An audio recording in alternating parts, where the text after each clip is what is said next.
Selamat pagi dokter. Ya, selamat pagi. Oke dok, kita tunggu Mbak Yani atau Mbak Gita untuk join ya dok.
Selamat pagi Mbak Gita. Dokter sudah join ya Mbak? Pagi, Dokter Gasani. Saya dengan Gita dari Perugia. Kita tunggu pesertanya bergabung ya, Dok. Iya, ya.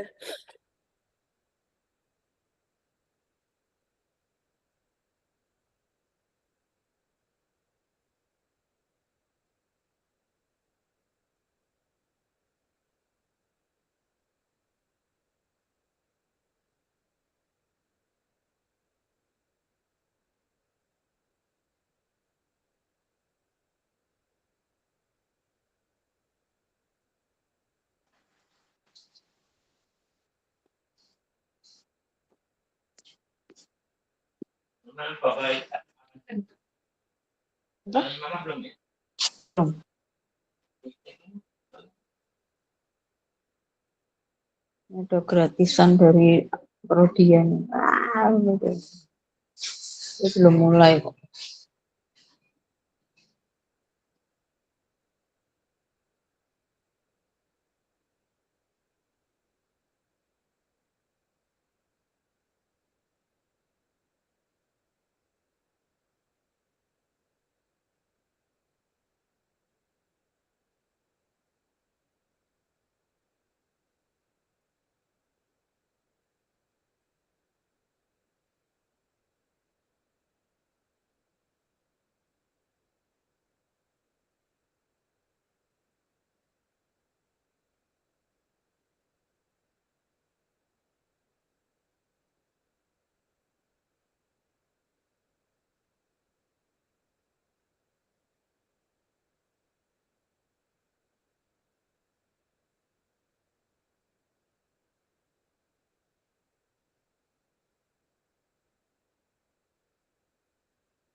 Bapak Ibu Dokter, para peserta webinar semuanya. Sebentar lagi kita akan memulai webinar kulap hari ini. Mungkin kita akan tunggu sekitar 5 menit lagi sambil sembari menunggu peserta yang lainnya bergabung.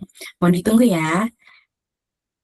Mungkin barangkali juga Bapak Ibu Dokter sekalian bisa mengundang rekan-rekannya untuk bisa bergabung di webinar kulap pada pagi hari ini. Terima kasih, kita tunggu sekitar 5 menit lagi.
Baik, kita akan segera memulai webinar kulap pada pagi hari ini. Sekali lagi saya ucapkan selamat pagi Bapak Ibu dokter, para peserta webinar. Terima kasih banyak atas kesediaan waktunya untuk turut bergabung ya pada pagi hari ini untuk kita sama-sama mendengarkan pemaparan materi pada hari ini. Sebelumnya perkenalkan, nama saya Risa Mita yang pada kesempatan hari ini akan bertugas sebagai moderator. Untuk webinar kulap atau kupas ilmu laboratorium seri kelima pada pagi hari ini kita membawa judul mengenali ciri perawakan pendek, kapan harus curiga masalah hormon.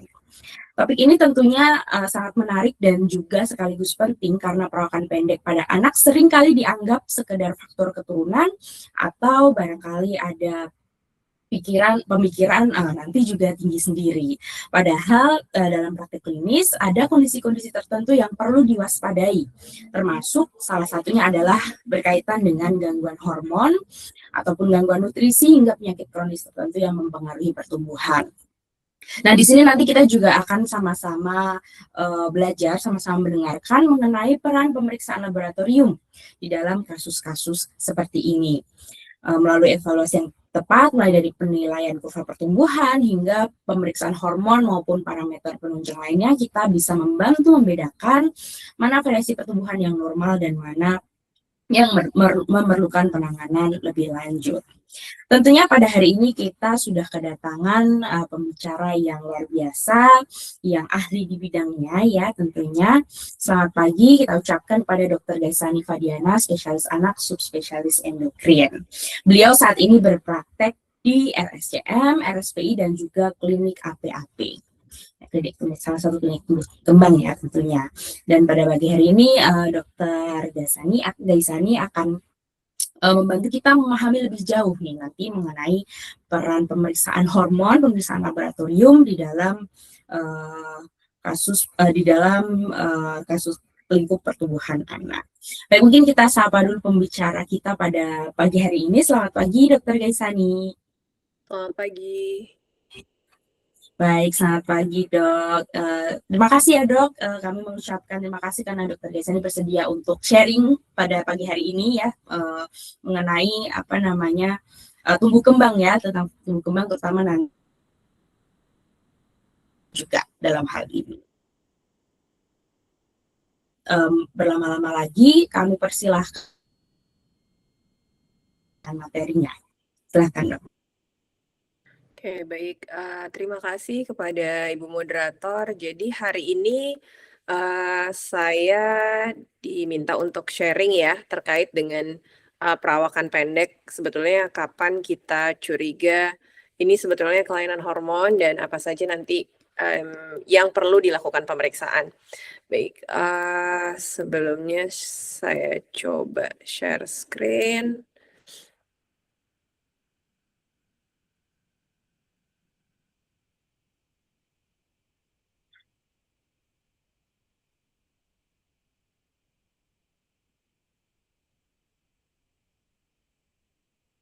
Oke, baik, sudah terlihat belum ya? Sudah terlihat dok, tinggal di slideshow ya. Slideshow ya. Oke, sudah ya? Sebentar, di tempat saya masih nge-lag nih sepertinya. Nah, sudah dok, sudah.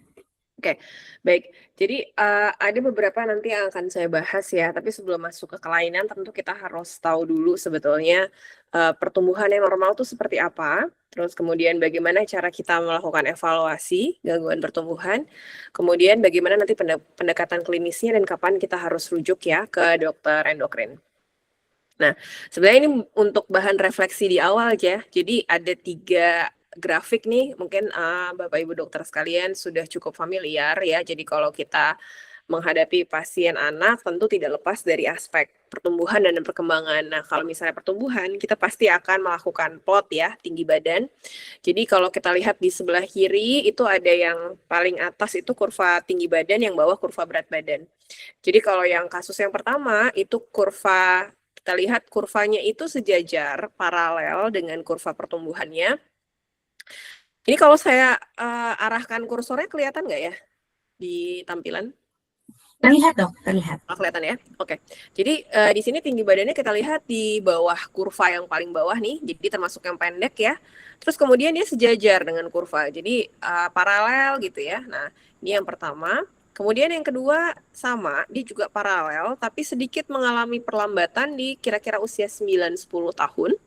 Sedangkan untuk yang kasus ketiga, itu tinggi badannya kita lihat makin lama makin jauh dari kurva pertumbuhan. Nanti kita akan jawab sama-sama ya di akhir. Sebetulnya dari 3 contoh kasus ini mana yang termasuk normal, mana yang tidak.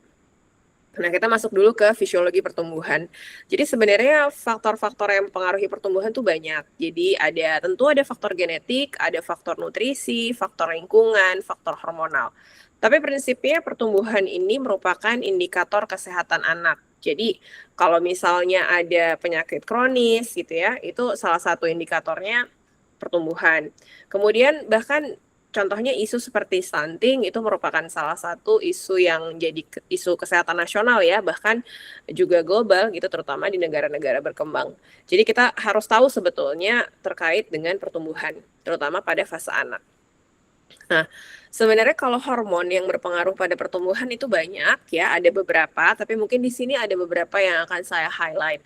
Salah satu yang paling berperan adalah growth hormone. Jadi hormon pertumbuhan, dia biasanya berkaitan pada pertumbuhan fase postnatal. Jadi setelah lahir, kemudian pada celah pertumbuhan dia biasanya bekerja secara langsung ditambah dengan insulin-like growth factor 1 atau IGF-1. Kemudian ada beberapa hormon lain seperti hormon tiroid dan juga hormon seks steroid seperti estrogen dan testosteron yang terutama bekerja utamanya pada saat fase pubertas. Nah, kalau kita bicara pertumbuhan, itu biasanya kita akan bicara yang namanya aksis hormonal. Aksis hormonal itu berarti ada urut-urutannya ya. Pertama adalah hipotalamus. Hipotalamus itu adalah organ ya di bagian otak, dia menghasilkan growth hormone, releasing hormone. Nah, GHRH ini akan menstimulasi pituitary anterior untuk menghasilkan growth hormone. Nah, kalau kita lihat di sini ya, growth hormone gambarannya itu pulsatile. Jadi naik turun gitu ya, dan terutama pada malam hari biasanya dia lebih tinggi amplitudonya dan lebih sering frekuensinya. Nah, growth hormone ini lalu akan bekerja pada target organ, salah satunya juga akan masuk ke dalam hati, kemudian diubah menjadi IGF-1. Lalu bersama dengan growth hormone, dia akan masuk ke dalam growth plate ya, kemudian akan menyebabkan kenaikan tinggi badan. Tapi sebenarnya di luar dari pertumbuhan, sebenarnya fungsi growth hormone ini cukup banyak. Yang pertama adalah terkait dengan tentu pertumbuhan linear, ini yang paling utama.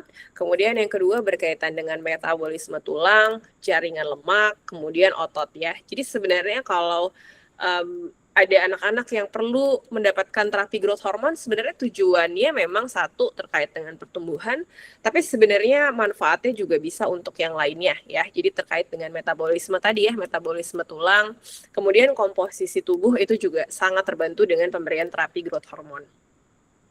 Nah, kalau misalnya kita breakdown ya, fase pertumbuhan itu dibagi menjadi beberapa fase. Nah, fase yang pertama adalah fase bayi atau infansi, itu 0 sampai 2 tahun. Ini kalau kita lihat adalah fase pertumbuhan yang paling cepat. Jadi kalau di sebelah kiri ini adalah kurva height velocity atau kecepatan pertumbuhan. Jadi kalau dalam 1 tahun pertama itu kecepatan pertumbuhannya 24 sampai 25 cm. Tapi untuk tahun pertama dan kemudian tahun kedua, itu kenaikan tinggi badannya mulai turun 12 sampai 15 cm per tahun. Jadi pada fase bayi ini adalah fase pertumbuhan yang paling cepat, tapi kalau kita lihat dia durasinya hanya sekitar 2 tahun. Nah, di sini ada faktor yang terpenting yaitu faktor nutrisi, kemudian mulai ada peran dari hormon tiroid.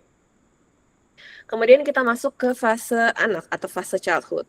Jadi fase childhood ini sebetulnya kalau kita lihat di sini ya, mulai ada fase yang lebih melambat. Jadi kalau di fase infansi tadi kita lihat kecepatannya tinggi ya, 20 cm, 24 cm dalam setahun. Kemudian dia turun 12 sampai 15 cm. Fase anak-anak itu hanya 5 sampai 7 cm per tahun. Jadi kalau misalnya Bapak Ibu dokter sekalian menemukan ada sering tuh pasien datang, "Dok, kok anak saya sebelumnya naik tinggi badannya cepat sebulan 1 cm, terus sekarang 3 bulan nggak naik sama sekali. Nah, itu harus dilihat fasenya sudah masuk fase anak atau tidak. Karena biasanya keluhan ini mulai muncul di anak usia 2-3 tahun. Dan sebenarnya ini suatu proses fisiologis yang normal karena memang terjadi perlambatan kecepatan pertumbuhan. Tapi di fase anak ini, walaupun dia lambat 5-7 cm, dia durasinya paling panjang.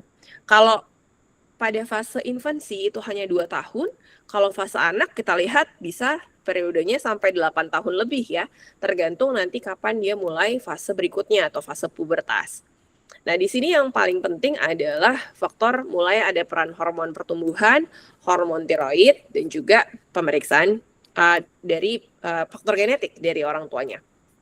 Nah, kemudian kalau pada fase remaja atau pubertas itu ada yang namanya fase akselerasi. Jadi kalau kita lihat di gambar sebelah kiri itu ada kenaikan tinggi badan ya. Jadi ini ada namanya fase akselerasi.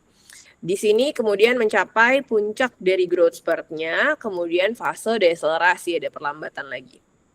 Nah, kalau kita lihat di sini fase pubertas, ini ada beberapa faktor yang berperan. Satu, hormon pertumbuhan tentu masih tetap ya.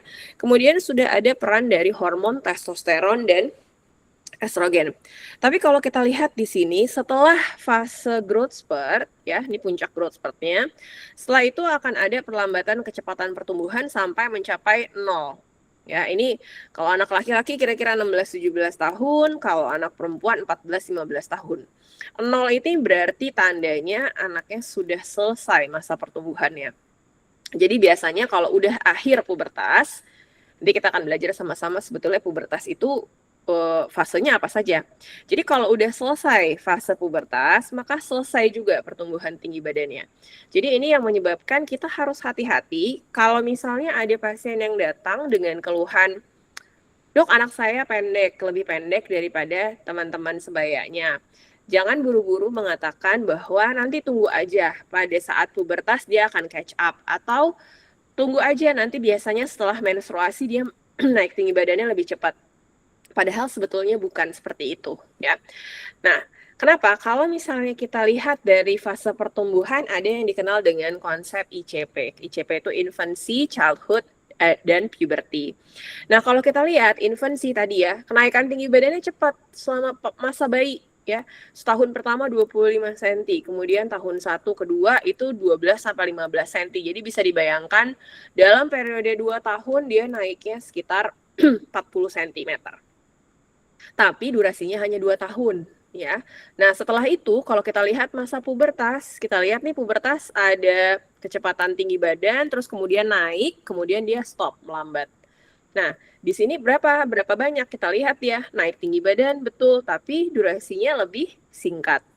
Nah, mana yang sebetulnya paling berperan terkait dengan tinggi badan, yaitu fase childhood. Kita lihat fase childhood ya, dia landai, kecepatannya stabil 5-7 cm ya, makin lama makin naik. Tapi kalau kita lihat deltanya di sini ya, kenaikan tinggi badannya itu adalah yang paling besar dibandingkan fase infansi dan fase pubertas.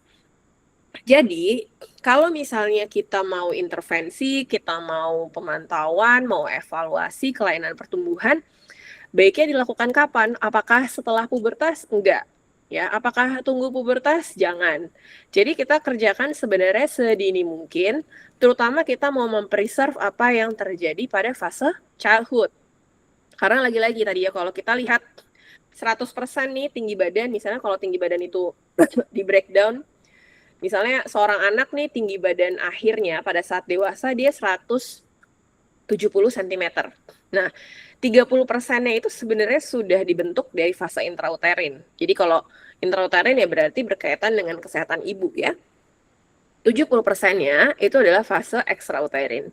Nah, dari 70% itu yang paling banyak berkontribusi terhadap tinggi badan akhir adalah fase childhood.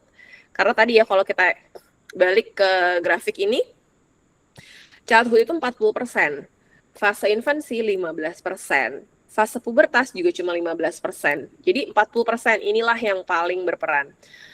Ya, ini yang penting. Apa yang beda dengan fase pubertas?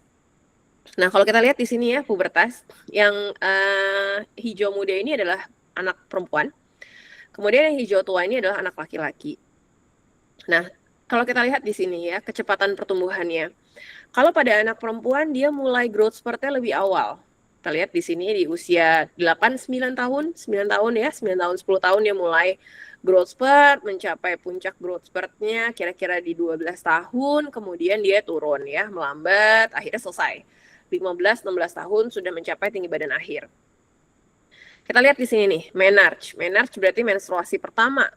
Jadi sebetulnya puncak growth spurt itu terjadi sebelum menstruasi. Jadi setelah menstruasi dia masih bisa nih naik tinggi badan, tapi kecepatannya makin lama makin lambat. Jadi kalau anggapan seorang anak perempuan masih akan naik drastis gitu ya, akan ngejar setelah menstruasi, itu anggapan yang keliru. Karena justru puncak growth spurt itu terjadinya sebelum menarche. Nah, kalau laki-laki, kita lihat di sini laki-laki ya, pubertasnya mulainya lebih lambat, puncak growth spurt-nya juga lebih lambat daripada perempuan, ya. Terus kita lihat kenaikan tinggi badannya juga jauh lebih tinggi pada anak laki-laki. Terus lama dari pubertasnya juga lebih panjang ya, durasinya lebih panjang dibandingkan dengan durasi pubertas pada perempuan. Nah, jadi kalau pada perempuan, selama pubertas, kira-kira dia akan naik 20-25 cm. Itu sampai selesai pertumbuhannya. Kemudian kalau laki-laki 25-30 cm. Jadi, kecepatan pertumbuhan ini kecepatan pertumbuhan ini kurang lebih rata-rata hampir fix nih. Karena pubertas itu kan fase terakhir dari pertumbuhan. Jadi, tinggi badan akhir itu bisa diprediksi sesuai dengan kapan dia pubertasnya. Kalau misalnya seorang anak perempuan nih, misalnya contohnya nih, pubertas pada saat tinggi badannya masih 120 cm. Biasanya karena pubertasnya kecepatan. Yang harusnya pubertasnya di 10 tahun, dia 7 tahun dia udah mulai pubertas. Padahal tinggi badannya masih 120 cm.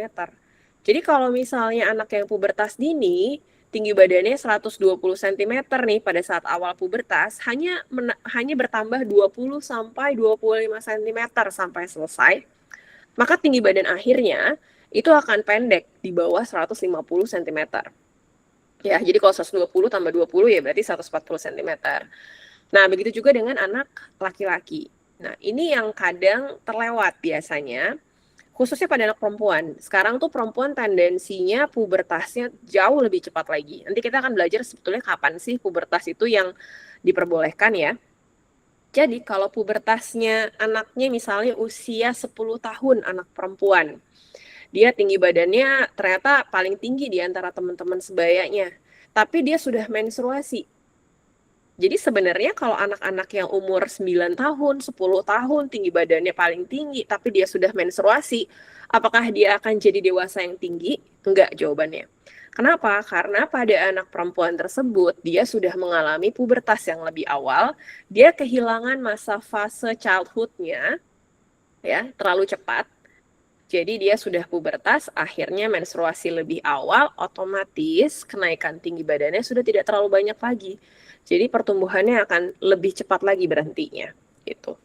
Nah, perbedaan fase pubertas pada laki-laki dan perempuan ini, ya tadi ya pubertas laki-laki lebih lambat, fase childhood laki-laki yang lebih lama, dan kecepatan pertumbuhan yang lebih tinggi dari perempuan, ini menyebabkan kenapa secara umum, secara general ya, alamiahnya nih laki-laki tinggi badannya akan lebih tinggi daripada perempuan.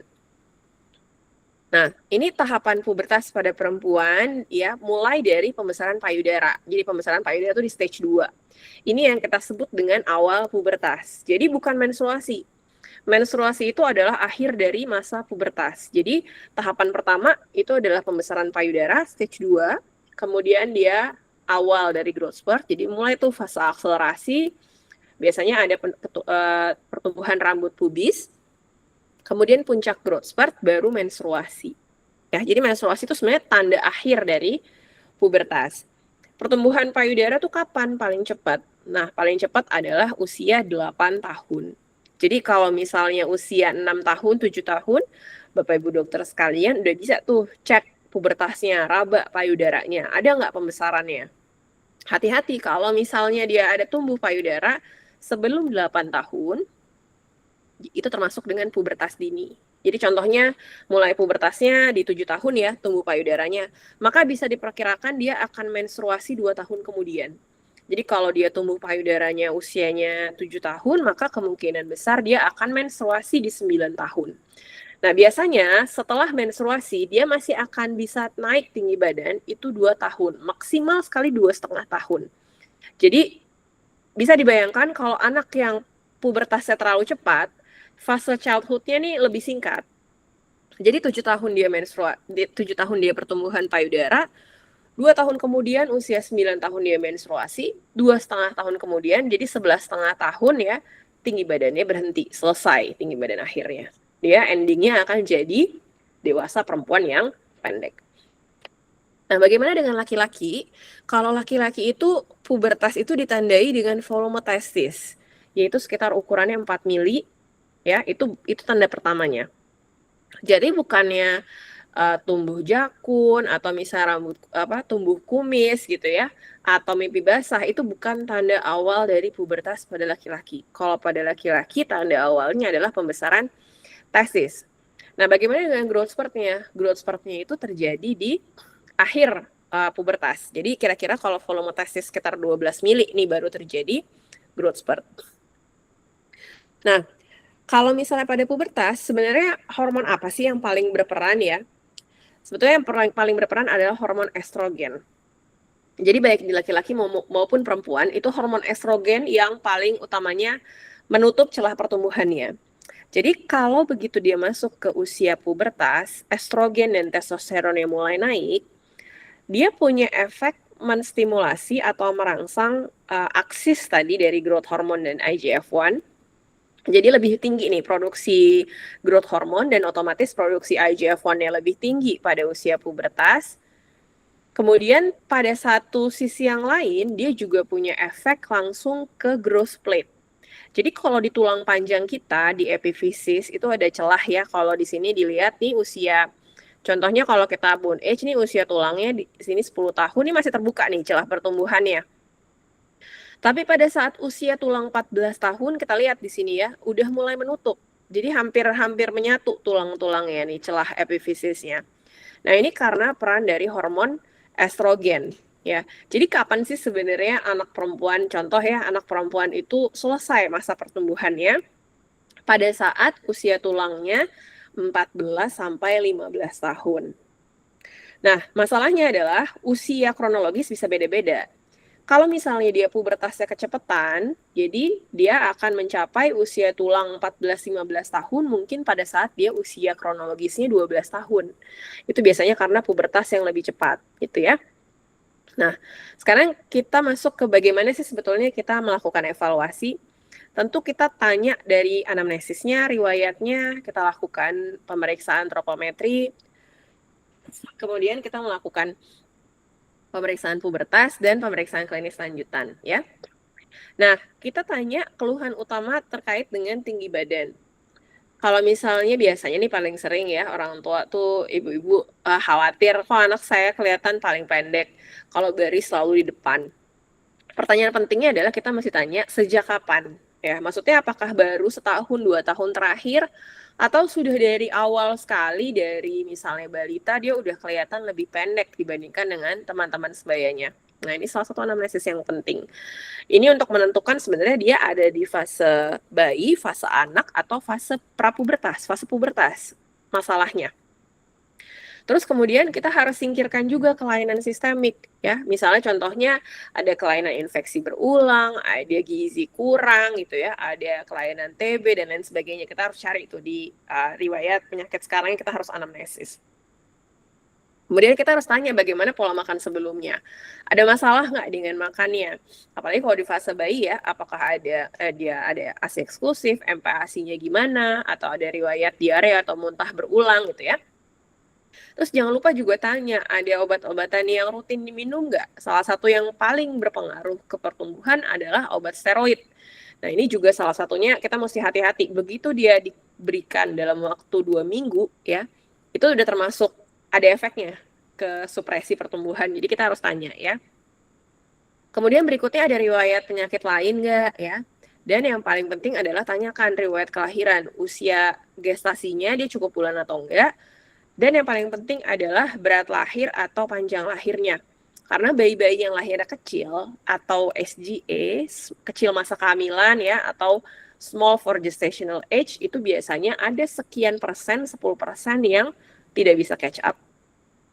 Kemudian tanya juga pada fase bayi, ada riwayat gula darah rendah, kejang ya, kuning berkepanjangan, karena ini nanti ada pengaruhnya dengan beberapa penyakit khususnya di bidang endokrin. Terus lalu yang berikutnya adalah ada gangguan neurologis ya, ada gangguan penglihatan, gangguan bicara, dan yang paling penting kita harus tanya riwayat keluarganya. Jadi kita harus tanya nih tinggi badan ibu sama ayah, sama pola pubertas. Jadi bagaimana usia menarche ibu, ada riwayat late bloomer nggak pada ayahnya. Jadi kalau ayah kita bisa tanya nih, misalnya Bapak dulu waktu SD SMP pernah nggak paling pendek terus baru naik tinggi badannya di akhir SMA atau kuliah. Nah itu juga berpengaruh. Jadi corak pertumbuhan dan pubertas itu juga ada sedikit faktor genetiknya, gitu ya. Terus kemudian bagaimana sosioekonomi dan bagaimana aktivitas di sekolah. Anak-anak yang pendek seringkali terkena bullying ya, dan ini dampaknya cukup besar untuk kesehatan mental. Ini sangat penting juga untuk kita tanyakan ya. Nah, yang berikutnya kita masuk ke pengukuran tinggi badan. Jadi idealnya pengukuran tinggi badan kalau udah 2 tahun atau lebih itu dalam posisi berdiri. Terus idealnya itu dikerjakan 2 orang. Jadi satu fiksasi ya anaknya, pasti kalau 2 tahun agak sulit deh, bisa kita bayangkan ya kalau masih kecil tuh pasti harus dipegangin gitu ya. Nah, pastikan tuh semuanya nempel belakang jadi kepala ya, occipital, kemudian punggung, bokong ya, terus kemudian bagian betis itu semua harus satu garis ya. Terus kemudian dipegang di bagian depan, jadi fiksasi wajahnya lurus gitu ya. Terus satu orang akan melihat yang dari samping, biasanya dari samping atau dari depan, yang sejajar dengan mata. Jadi itu berapa tinggi badannya. Ya, dan jangan lupa harus lepas alas kakinya. Jadi itu cara kita mengukur. Kemudian nanti akan dipantau ya. Kalau misalnya dalam 12 bulan pertama kita biasanya ukur setiap bulan. Kelihatan tuh, karena kan kalau dalam setahun naiknya 25 cm. Jadi kalau tiap bulan harusnya kelihatan ya ada penambahan tinggi badan. Tapi kalau udah di atas 3 tahun, sebenarnya dokter-dokter sekalian cukup 3-6 bulan aja untuk ukur tinggi badan. Karena kalau kecepatan pertumbuhan dalam setahun pada fase anak kan kira-kira 5-7 cm ya tadi dokter-dokter sekalian. Jadi kalau kita ukur tiap bulan biasanya nggak terlalu kelihatan ada perbedaan yang bermakna. Oke. Nah, cara kita mendeteksi dini adalah sebetulnya prinsipnya selain kita ukur tinggi badan, kita harus punya 2 titik pengukuran. Jadi kalau misalnya pertama kali pasien datang ke dokter ya, mungkin dokter bisa lihat dulu nih di buku vaksin ya, di buku KIA-nya. Ada nggak data tinggi badan sebelumnya? Nah, itu harus diplot dua-duanya. Kalau yang normal, itu kalau tadi dia sejajar. Contohnya di kurva yang nomor 1 sama nomor 2. Kalau nanti kita review lagi ya, tadi yang 3 kurva di awal. Tapi kalau misalnya dokter nggak punya data tinggi badan sebelumnya, kita memang hanya bisa menginterpretasi pada saat itu dia tinggi badannya perawakan pendek atau normal. Ya, tapi tentu akan lebih objektif kalau kita lihat dengan 2 titik pengukuran. Jadi either yang sebelumnya atau kita monitor misalnya 6 bulan atau setahun berikutnya ya. Nah, ini akan memberikan kita gambaran yang lebih baik terkait dengan pola pertumbuhannya. Jadi kalau pertumbuhannya normal, itu berarti kecepatan pertumbuhannya normal. Jadi sesuai dengan tadi ya, fase anak berarti 5-7 cm. Biasanya kalau di kurva, dia paralel sama garis-garis kurvanya. Tapi kalau misalnya dia kecepatan pertumbuhannya tidak normal atau kurang dari 5 cm, misalnya cuma 3,5 cm dalam setahun, itu biasanya juga kelihatan di kurva, titiknya akan menyeberang garis persentil. Nah, salah satu yang kita hitung berdasarkan dari tinggi badan ibu dan ayah, itu kita bisa hitung mid parental height-nya. Ya. Jadi mid parental height ini menggambarkan sebenarnya kalau anak atau pasien yang kita hadapi, potensi tinggi badannya itu sebenarnya ada di mana. Nah, itu akan membantu kita untuk mengetahui sebenarnya, oh ini berarti kemungkinan pendek misalnya karena familial. Atau dia pendek pasti ada suatu gangguan karena misalnya dia potensinya di bawah, potensinya harusnya lebih tinggi daripada tinggi badan dia saat ini. Ya. Ini perhitungannya sebenarnya cukup mudah. Kalau laki-laki tinggal tinggi badan ayah plus ibu ditambah 13 bagi 2. Kemudian yang perempuan tinggi badan ibu plus ayah dikurang 13 dibagi 2. Ya, oke. Nah, jadi kalau kita balik lagi nih ke kasus 1, 2, dan 3. Kasus yang 1 kita lihat dia kurvanya ada di bawah, tapi dia sejajar sama kurva. Ya. Nah, jadi kalau seperti ini kita lihat dia sebenarnya kecepatan pertumbuhannya normal. Nah, kecepatan pertumbuhan normal ini berarti ya kemungkinan besar normal. Biasanya ini familial short stature ya. Kemudian untuk kasus yang kedua, kita lihat dia kecepatan pertumbuhannya bagus ya. Kurvanya cukup paralel sampai kira-kira usia 9-10 tahun. Kemudian mulai ada sedikit perlambatan pada usia pubertas. Nah, ini salah satu yang khas juga untuk yang kita sebut dengan namanya constitutional delay of growth and puberty. Jadi dia sebenarnya pendek, normal, dia akan catch up ke tinggi badan potensi genetiknya karena memang sedikit ada keterlambatan dari pubertas dan pertumbuhannya, tapi sebenarnya ini masih variasi normal. Nah, sedangkan kalau kasus yang ketiga, nih kita lihat ya, kalau kasus yang ketiga, dari tinggi badannya dia makin lama makin menjauhi kurva tinggi badan. Ya, akhirnya di sini yang kita sebut dengan ada gangguan pertumbuhan. Ya, ini yang kita sebut dengan tidak normal ya, growth hormone deficiency. Nah, sekarang bagaimana kita melakukan pendekatan klinis perawakan pendek? Jadi, kalau misalnya anak pendek, itu definisinya tinggi badannya kurang dari persentil 3. Nih kalau kita pakai kurva CDC ya. Dan atau tinggi badannya di bawah -2 standar deviasi ya. Nah, kalau misalnya kita tahu oh ini pendek nih. Kita lihat kecepatan pertumbuhannya gimana? Tadi kalau contohnya kecepatan pertumbuhannya normal, itu kemungkinannya bisa familial short stature atau CDGP. Tapi kalau misalnya dia kecepatan pertumbuhannya tidak normal, jadi misalnya menyeberang gitu ya, atau makin lama makin jauh dari kurva, nah ini kita harus eksklusi dulu penyakit sistemiknya.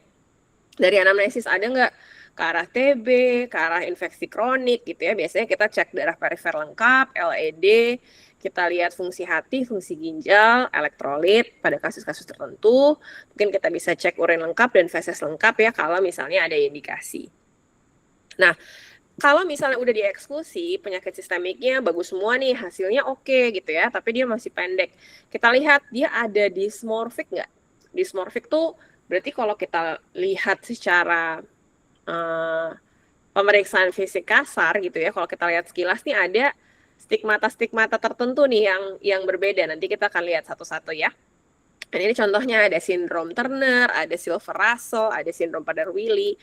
Kemudian ada juga pendeknya ini karena kelainan skeletal. Jadi masalahnya di tulangnya. Biasanya tulangnya entah itu tulangnya pendek, tulangnya bowing ya, atau melengkung, atau tulangnya gampang patah. Nah, ini nanti kita juga akan lihat. Contohnya biasanya paling sering akondroplasi, ada osteogenesis imperfecta ya, jadi yang tulangnya itu gampang patah atau fraktur, kemudian ada rickets. Nah, selain itu juga ada penyebab endokrin. Nah, ini biasanya defisiensi hormon pertumbuhan, kekurangan hormon tiroid, sindrom Cushing, dan bayi-bayi yang lahir SGA tapi gagal catch up. Nah, ini contohnya kapan kita curiga defisiensi hormon pertumbuhan. Nah, biasanya kalau pada fase bayi itu sering nggak khas. Nah, ini kalau pada bayi mungkin bisa ditemukan dia riwayat hipoglikemia, ya, ikterus berkepanjangan, mikropenis, itu pada fase bayi.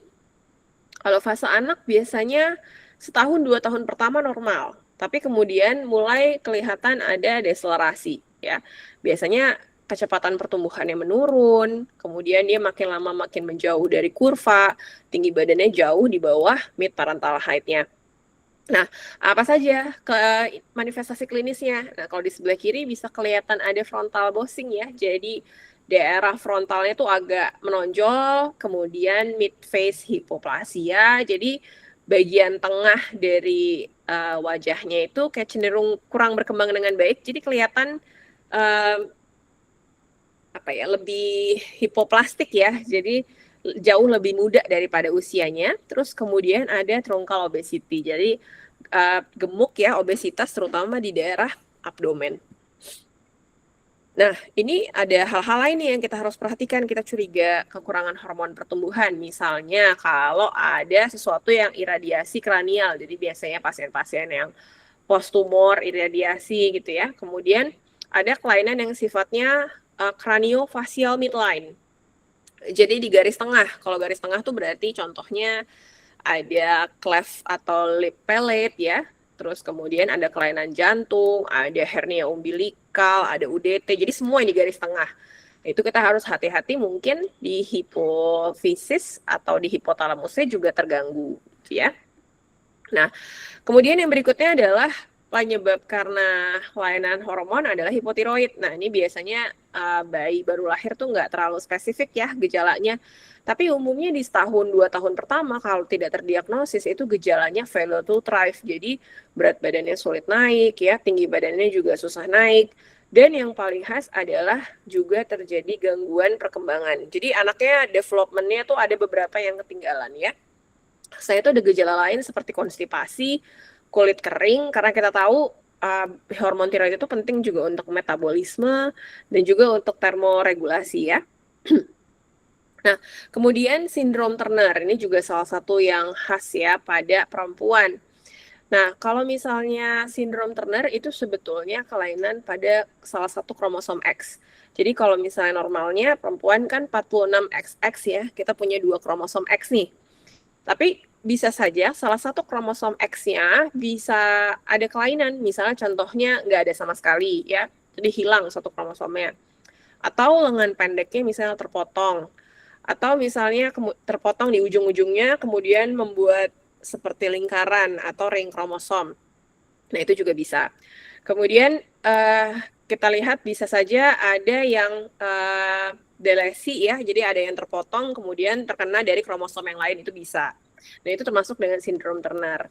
Nah, di kromosom X itu ada beberapa gen ya di dalamnya. Salah satunya adalah SHOX, SHOX. Itu yang mengatur short stature atau tinggi badan. Jadi kalau misalnya ada kehilangan atau kelainan pada salah satu kromosom X, salah satu gejalanya adalah pendek.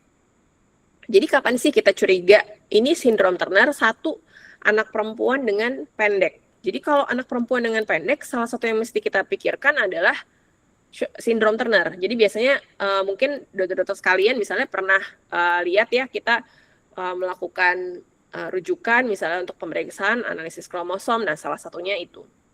Terus kemudian yang kedua pada anak perempuan dengan pendek plus pubertas terlambat, anak perempuan dengan pendek plus amenorrhea primer, misalnya umur 16 tahun anaknya pendek belum menstruasi, nah itu kita mesti hati-hati.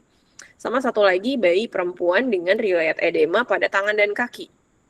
Nah, ini contohnya yang di sebelah kiri ya, ada web neck ya di A, kemudian ada cubitus valgus di B ya. Terus kemudian white space nipple, kemudian di pergelangan kaki ini kita lihat agak lebih edem ya. Nah, ini kalau pada bayi nih kaki sama tangannya tuh bengkak ya, jadi edem. Nah, ini gejala manifestasi dari sindrom Turner. Kemudian kita lihat di sini contohnya yang kanan itu short force metacarpal. Jadi jari keempatnya itu cenderung lebih pendek. Nah, ini mesti hati-hati ya. Tapi kalau kita lihat nih sebenarnya gejala sindrom Turner itu banyak ya, banyak sekali. Tapi kalau terkait dengan web neck itu paling cuma 40% sebetulnya. Yang paling banyak, yang hampir selalu ada pada sindrom Turner adalah short stature atau gangguan pertumbuhan. Itu 95 bahkan sampai 100%. Itu kenapa kita kalau pada sindrom Turner agak sedikit berbeda dengan pendekatan sindrom yang lain. Kalau sindrom lain biasanya kita cari nih gangguannya apa saja ya, kelainannya kita temukan, kita pikir misalnya oh ini kayaknya lebih ke sindrom ini, kita periksa gitu ya, analisis kromosom misalnya. Tapi kalau ada pada anak perempuan pendek, kita nggak nunggu ada gejala yang lainnya, kita memang harus biasanya eksklusi kelainan kromosom atau sindrom Turner. Nah, tujuannya apa sih kita harus deteksi dini lebih awal? Karena sebetulnya sindrom Turner ini bisa diintervensi. Jadi pertumbuhannya itu bisa kita berikan terapi growth hormone. Tapi kalau kita taunya sindrom Turner ini baru terdiagnosis di usia 14 tahun, 16 tahun, kita sudah hampir sedikit kemungkinannya kita bisa lakukan intervensi terkait pertumbuhannya. karena kita udah harus fokus untuk menginduksi pubertasnya gitu ya. Jadi prinsipnya lebih awal akan sangat lebih baik itu outcome-nya seperti apa. Nah, memang kalau kita lihat di sini kurva yang sebelah kanan ya, kalau yang garis merah ini kurva pertumbuhan anak normal. Kalau yang di bawah adalah kurva pertumbuhan anak dengan Turner syndrome. Jadi kalau kita lihat memang tinggi badannya rata-rata di bawah dari tinggi badan anak normal ya, tinggi badan saat dewasa.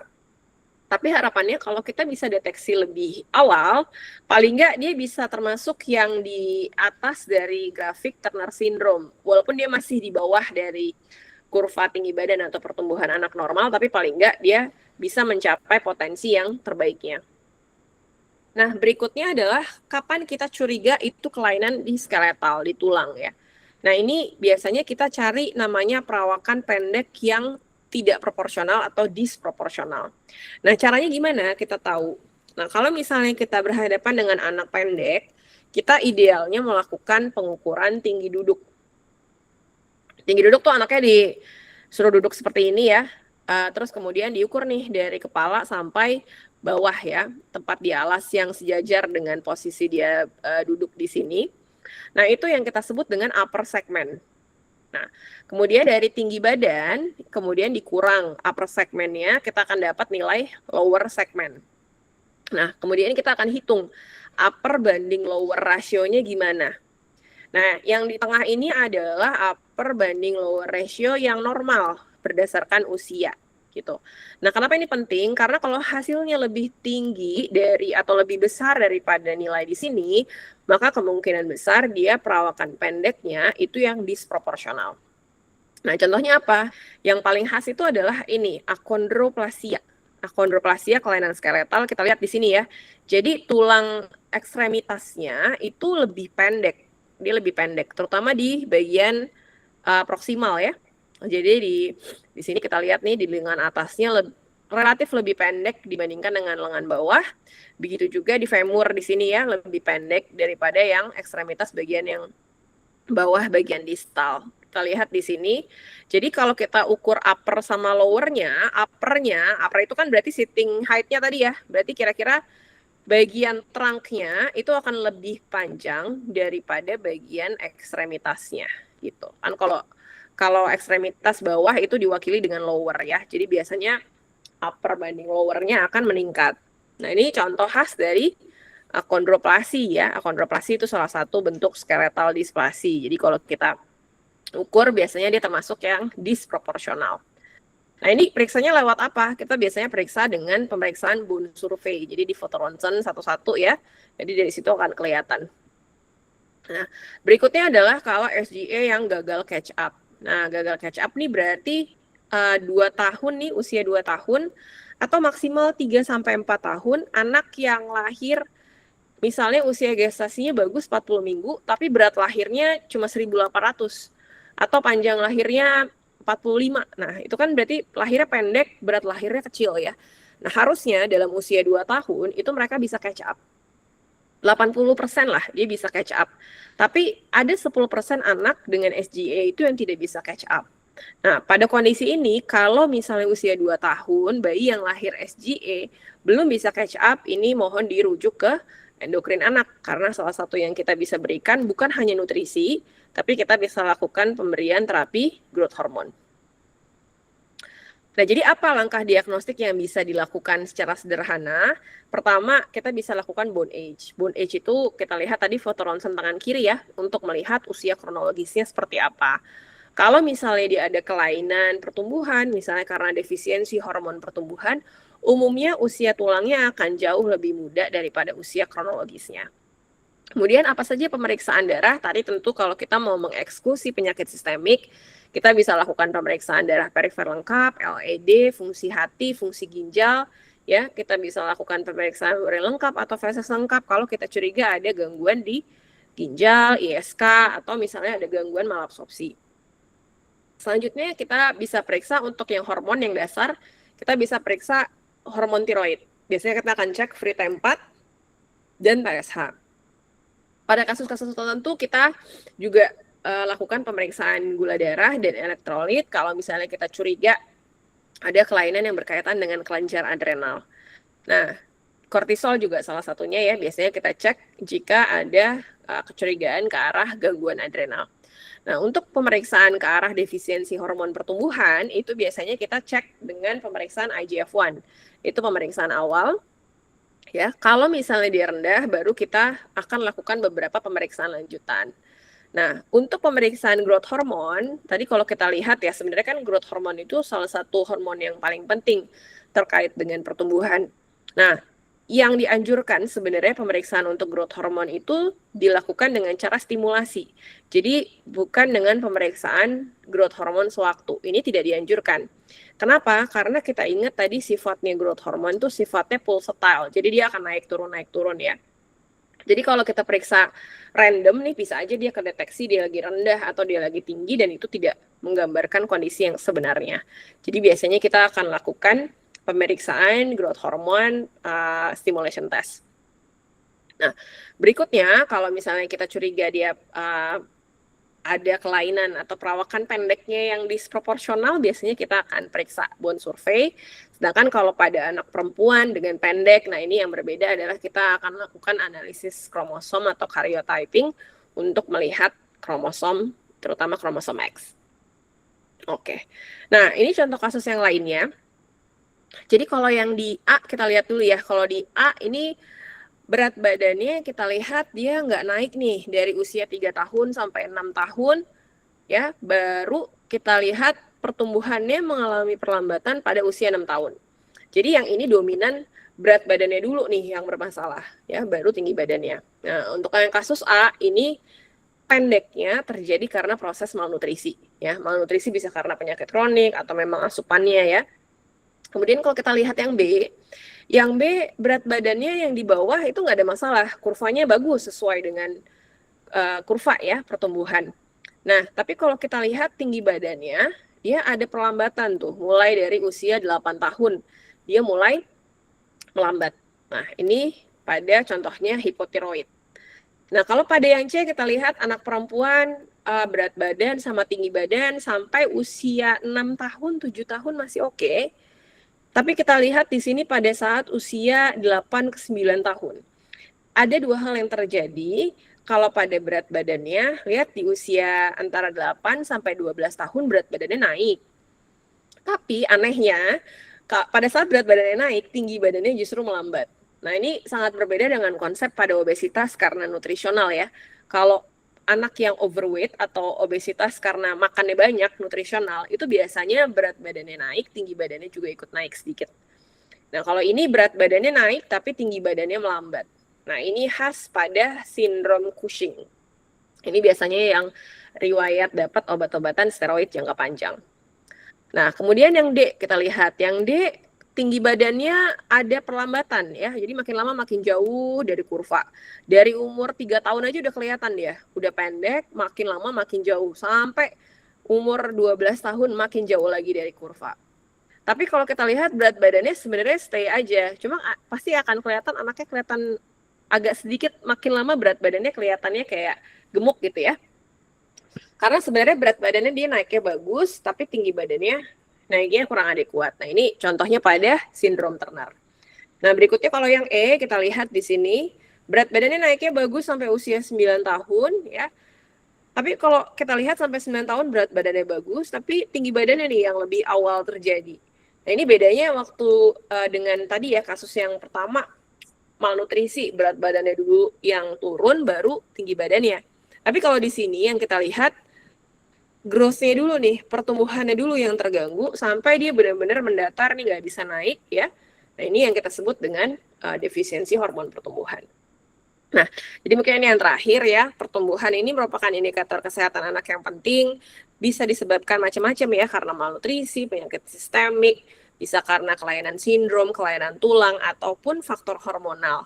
Jadi penting untuk kita bisa menganamnesis dari awal, mendapatkan riwayat penyakit yang selengkap-lengkapnya, melakukan pengukuran, plotting tinggi badan ke kurva, interpretasi yang tepat, pemeriksaan fisik sampai ke pemeriksaan penunjang itu akan membantu kita menemukan diagnosis yang tepat ya. Jadi kita tahu ke arah mana sebetulnya kita harus rujuk. Tapi salah satu highlight-nya adalah kita curiga dia kelainan hormon kalau misalnya dia anaknya pendek dan status gizinya baik. Ya, mungkin itu bukan malnutrisi jelas, apalagi kalau gemuk. Berarti kan sebenarnya kemungkinan besar dia bukan masalah nutrisi. Kita harus berpikir ini mungkin masalah hormonal. Jadi kalau misalnya dokter-dokter udah curiga, oh ini anaknya pendek, gemuk, nggak ada masalah sama makannya, atau udah pernah diintervensi makan, tapi ternyata naik tinggi badannya, tidak naik adekuat, atau misalnya ada kecurigaan, kayaknya ini ke arah dysmorphik nih, ada kelainan sindromiknya gitu ya. Atau ada misalnya kelainan pada tulangnya, kelihatan disproporsional gitu, atau misalnya tadi ya kelihatan gemuk, nah itu jangan lupa rujuk segera ke dokter spesialis anak untuk nanti kita periksa lebih lanjut, atau nanti ke dokter endokrinologi anak. Itu saja dari saya, terima kasih. Mudah-mudahan bermanfaat. Assalamualaikum warahmatullahi wabarakatuh. Baik, terima kasih banyak Dr. Gaisani atas pemaparannya yang sangat lengkap ya, sangat komprehensif. Tadi kita juga melihat juga bagaimana bisa mencurigai dari pemeriksaan fisik dulu gitu ya sebelum ke tahapan-tahapan yang selanjutnya. Baik, dipersilahkan bagi Bapak Ibu dokter yang mau bertanya terkait dengan tadinya evaluasi atau kecurigaan terkait perawakan pendek pada anak, dipersilahkan bisa mungkin kalau mau raise hand boleh kita diskusi secara langsung ataupun dituliskan di chat juga bisa. Ini sudah ada 2 pertanyaan dok yang sudah masuk. Saya bacakan yang pertama dari Gian Yesefin. Selamat pagi dok, mau bertanya kalau makan makanan junk food terutama ayam. Misal yang kita banyak dengar kan ya ayam-ayam itu disuntik hormon gitu ya. Apakah akan ada pengaruh terhadap hormonal tumbuh kembang pada anak? Itu seperti apa dok? Oke, ya, jadi pertanyaannya bagus ya. Ini salah satu isu yang paling sering ditanyakan sebetulnya. Jadi kalau pubertas sebenarnya dia multifaktor ya. Kalau misalnya ini mungkin banyak dikaitkan dengan isu pubertas ya, dibandingkan pertumbuhan. Kalau pertanyaannya ini biasanya orang tua tuh sering nanya sebenarnya kalau makan makanan ayam itu bikin cepat puber atau enggak. Nah, jadi kalau pubertas itu sebenarnya multifaktor juga, sama kayak pertumbuhan ya. Jadi ada faktor genetiknya, faktor lingkungan, faktor hormon ya. Nah, sampai saat ini kalau misalnya terkait dengan pubertas yang terutama lebih cepat, itu korelasinya dengan asupan makan yang berhubungan dengan ayam yang isunya disuntik dengan hormon itu kecil. Jadi evidence-nya nggak terlalu banyak gitu ya. Sebagian besar pubertas dini pada anak perempuan terutama, itu sebagian besar idiopatik. Idiopatik itu berarti sebenarnya nggak ada penyebab khususnya. Walaupun saat ini memang salah satu faktor yang sedang diteliti adalah yang namanya endocrine disruptor chemicals atau EDC. EDC ini tuh sebenarnya banyak beredar di sekitar kita, jadi masuk juga faktor lingkungan. Kayak paling sering itu yang dibahas adalah terkait BPA dan ftalat ya. Itu beberapa penelitian mulai kelihatan ada hubungannya dengan pola pubertas, walaupun masih belum konklusif. Jadi sebetulnya di lingkungan kita banyak sumber-sumber yang maksudnya mungkin bisa menyebabkan, tapi belum ada yang ketemu satu faktor tunggal. Begitu juga dengan makanan ayam ya. Jadi maksudnya kalau ayam tertentu kalau dimakan itu pasti menyebabkan dia gangguan pertumbuhan atau pubertas precox sih sebenarnya enggak. Tapi yang mesti hati-hati adalah pola makan itu, apalagi kalau yang makanan junk food, highlight-nya adalah di kalorinya. Jadi kalau makanan-makanan yang deep fried, makanan junk food itu biasanya over kalorinya. Kalorinya itu terlalu tinggi. Otomatis kalau kalorinya tinggi, maka akan terjadi kemungkinan overweight dan obesitas. Nah, overweight dan obesitas inilah yang mempengaruhi kemungkinan besar dia mengalami pubertas lebih cepat. Gitu. Jadi salah satu contohnya kelihatan sekarang itu terutama habis pandemi ya. Jadi dan ini nggak cuma di Jakarta aja, maksudnya saudara-saudara saya terus rekan-rekan di luar negeri ya itu udah banyak sekali rujukan pubertas dini pada anak perempuan terutama setelah pandemi. Karena pas lagi pandemi itu kenaikan berat badannya cepat. Rata-rata tuh semua mengalami overweight dan obesitas pada saat pandemi karena semuanya indoor, nggak ada kegiatan outdoor ya. Cenderung sedentary. gadget mulai banyak di situ kan, online meeting, online school dan segala macam itu mulai di situ. Nah, setelah itu tren obesitas dan overweight itu meningkat, baru kemudian akhirnya tren dari pubertas dini itu juga sampai sekarang itu masih jauh lebih tinggi dibandingkan dengan sebelum pandemi. Jadi balik lagi sebenarnya bukan masalah dari ayamnya yang disuntik, tapi sebenarnya pola gizi seimbang sih itu yang harus di-highlight. Jadi pola makan yang sehat dan seimbang itu mulai dari komposisi dari karbohidrat, protein sama lemak harus seimbang. Sebetulnya harusnya kalau junk food udah nggak boleh dimakan lagi. Kalaupun misalnya makan goreng atau apa, silahkan masak sendiri. Biasanya saya ngomong gitu ya sama pasien. Bukan berarti dia nggak boleh makan ayam, boleh. Ayam goreng boleh gitu. Tapi kalau misalnya hati-hati, kalau junk food biasanya over kalorinya, kita nggak tahu minyaknya segala macam. Ya, jadi upayakan sih pola makan secara keseluruhan tuh gizinya sehat dan seimbang supaya pertumbuhannya bagus dan pubertasnya juga nggak terlalu cepat karena terlalu overweight atau obesitas. Gitu kurang lebih.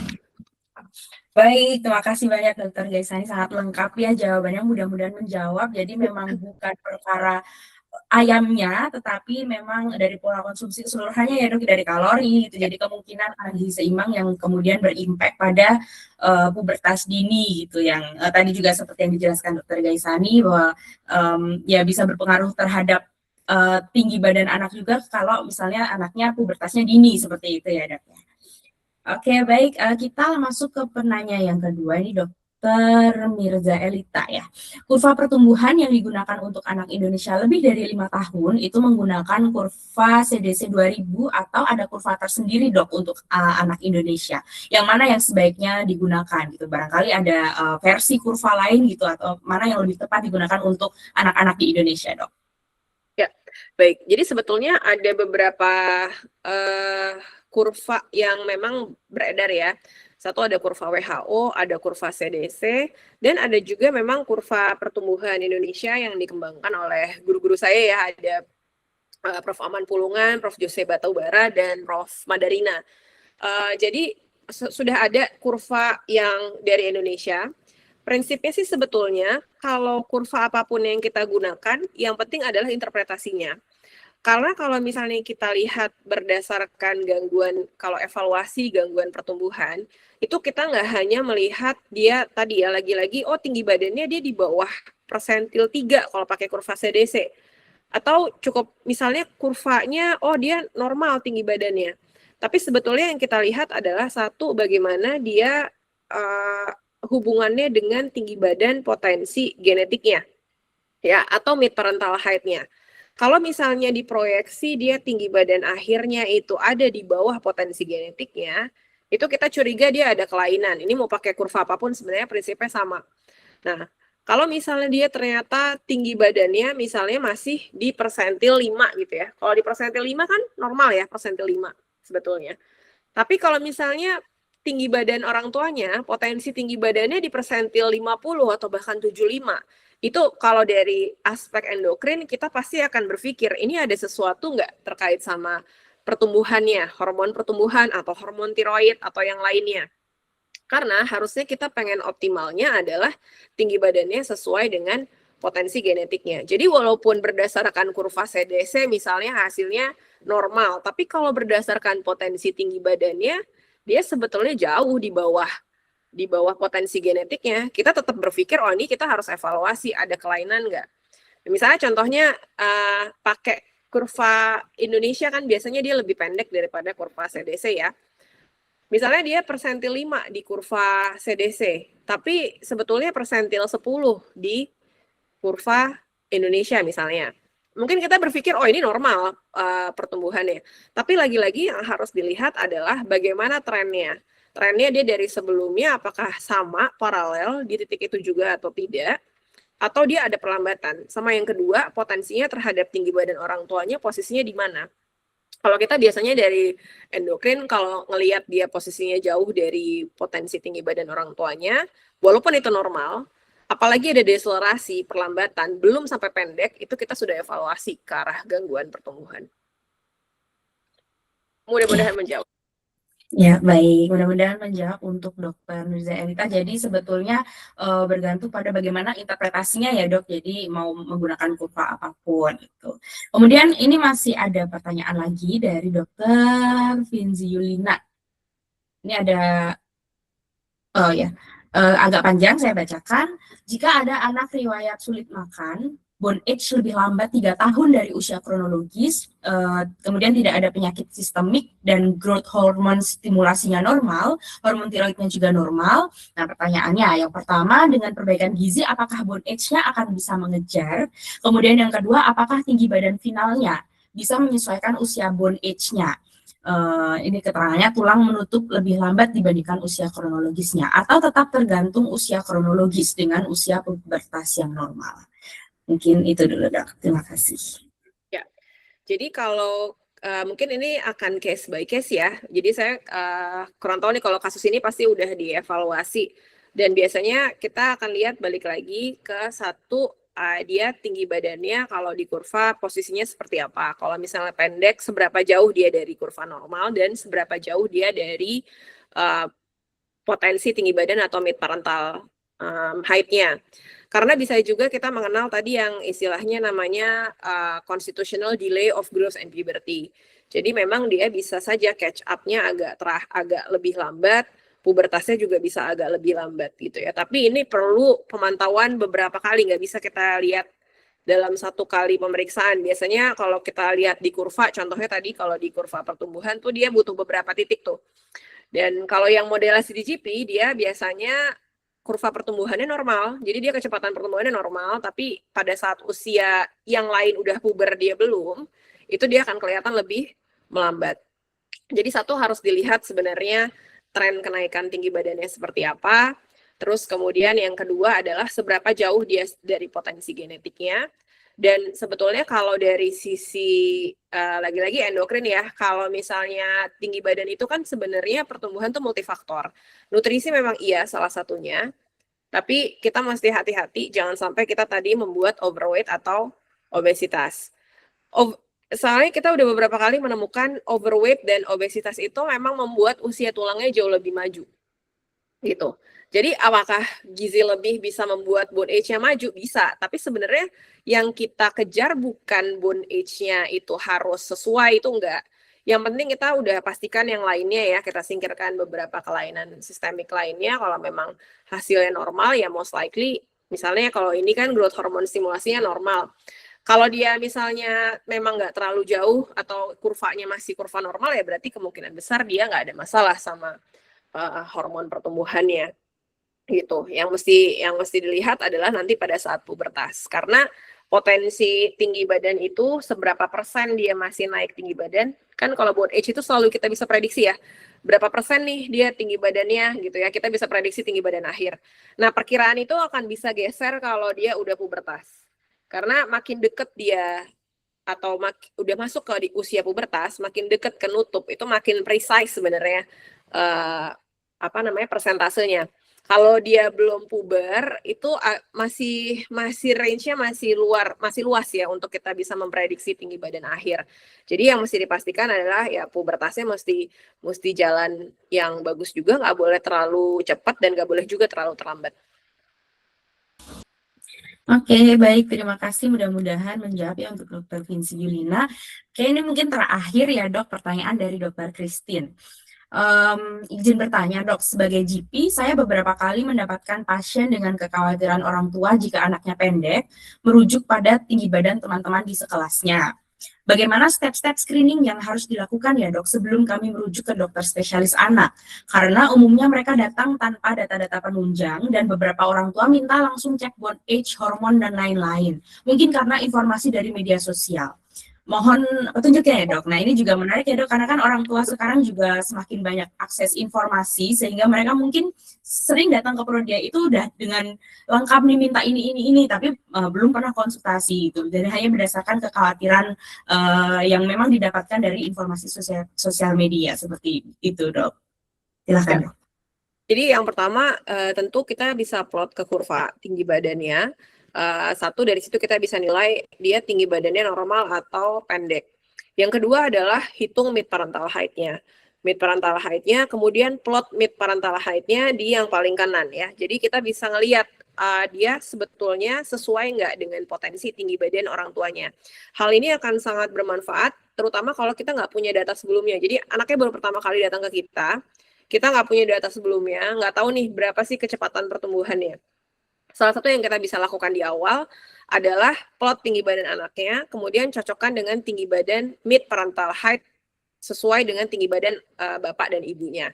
Dari situ sebenarnya udah bisa kita lihat sebetulnya apakah ini kemungkinan besar ada masalah pertumbuhan atau enggak.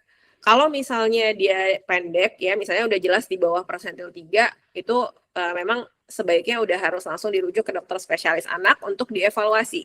Apapun penyebabnya, karena nanti penyebabnya bisa banyak. Itu biasanya ada beberapa anamnesis yang lebih detail.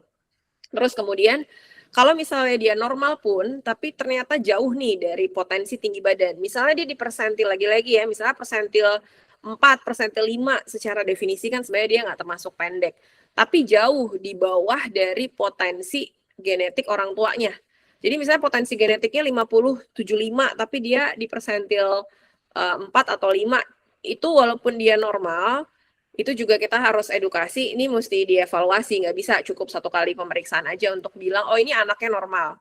Nggak, lagi-lagi kita butuh data sebenarnya minimal 2. Nah, kalau misalnya dokter bisa edukasi hasil itu sesuai dengan plotnya ya, misalnya kalau hasilnya normal, ternyata sesuai dengan potensi tinggi badan, ya nggak perlu dilakukan pemeriksaan penunjang gitu ya. Kita bisa lakukan edukasi bahwa ini pasiennya tinggi badannya normal, sesuai dengan potensi tinggi badan kedua orang tuanya, tapi kita bilang bahwa sebenarnya pertumbuhan ini sesuatu yang sifatnya dinamis, jadi nggak boleh berhenti di situ. Kita biasanya sarankan, tapi bisa periksa lagi, kita kontrol lagi, misalnya kasih waktu 6 bulan. Ya, contohnya tadi kalau pada usia anak-anak, berarti kan 6 bulan palingnya kita evaluasi. Jangan minta datang 1 bulan lagi dok, karena kalau 1 bulan lagi stres, ibunya stres, kitanya stres, karena nggak kelihatan kenaikan tinggi badannya. Kasih waktu 6 bulan gitu ya untuk lihat kenaikan tinggi badannya, kita bisa hitung. Begitu 6 bulan ketemu, misalnya dokter lihat, oh nih kecepatan tinggi badannya bagus nih, misalnya dalam 6 bulan naiknya 3 cm.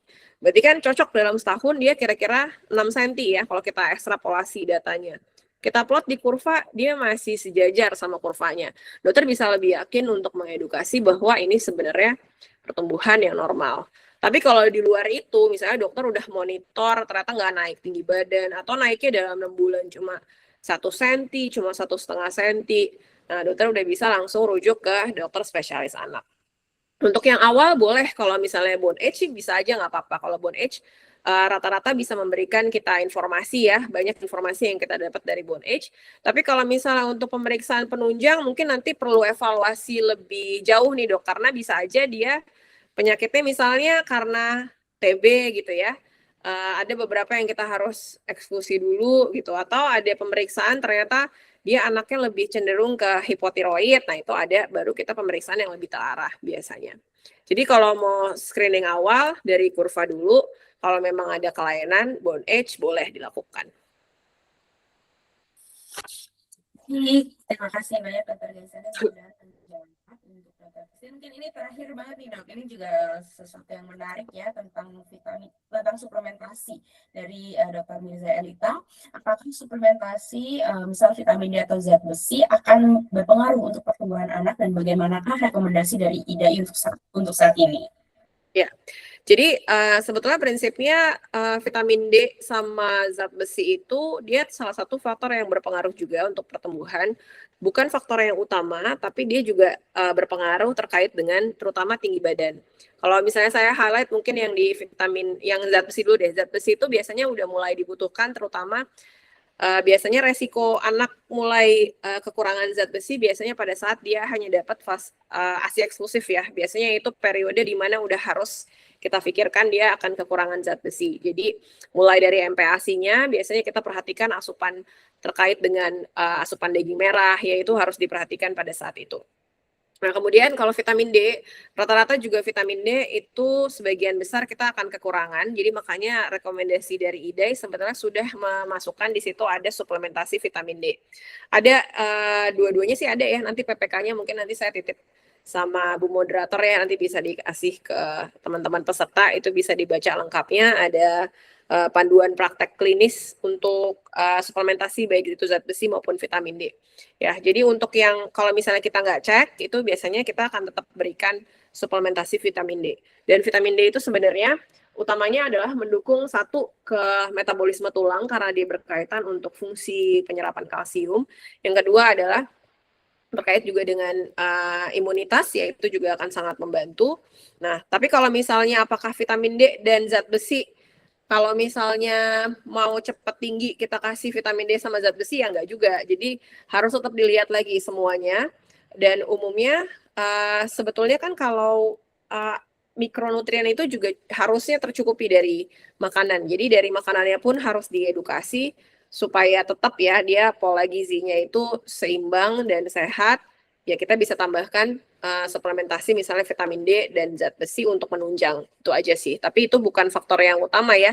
Jadi kadang-kadang kan orang tua, dok, jadi kalau dikasih vitamin D aja bisa nggak naikin tinggi badannya? Ya nggak hanya itu gitu ya, banyak faktor-faktor lainnya. Nanti saya kasih ke Bu Anggi ya ininya rekomendasi dari Ida, jadi bisa dibaca oleh teman-teman sekalian. Oke, baik. Terima kasih banyak Dr. Gaisani atas penjelasannya. Mudah-mudahan tadi dari sesi diskusi kita banyak pertanyaan-pertanyaannya terjawab dan dapat menjadi insight yang bisa dibawa ke dalam praktek klinis dari dokter masing-masing sehari-hari. Oke, baik Bapak Ibu dokter, para peserta webinar sekalian, tidak terasa kita sudah berada di penghujung acara. Terima kasih sebesar-besarnya saya ucapkan kepada Dr. Gaisani yang sudah meluangkan waktu atas ilmu dan sharing yang juga sangat bermanfaat pada pagi hari ini. Mudah-mudahan diskusi terkait dengan perawakan pendek dan peran pemeriksaan laboratorium ini dapat menjadi wawasan bagi kita semua dalam praktik sehari-hari. Saya ucapkan terima kasih juga kepada Bapak Ibu dokter yang sudah hadir pada pagi hari ini untuk turut belajar bersama mengupdate ilmu. Terima kasih banyak juga atas diskusinya yang sangat hidup dan menarik hari ini. Saya selaku moderator mohon maaf apabila ada kekurangan selama memandu acara pada pagi hari ini, dan tentunya kita akan jumpa lagi di webinar Kulap seri selanjutnya. Nanti informasinya mohon ditunggu, akan kami bagikan kemudian. Terima kasih banyak. Selamat melanjutkan aktivitas masing-masing kepada seluruh peserta webinar. Terima kasih Dr. Gaisani. Terima kasih semuanya, izin live. Terima kasih dokter.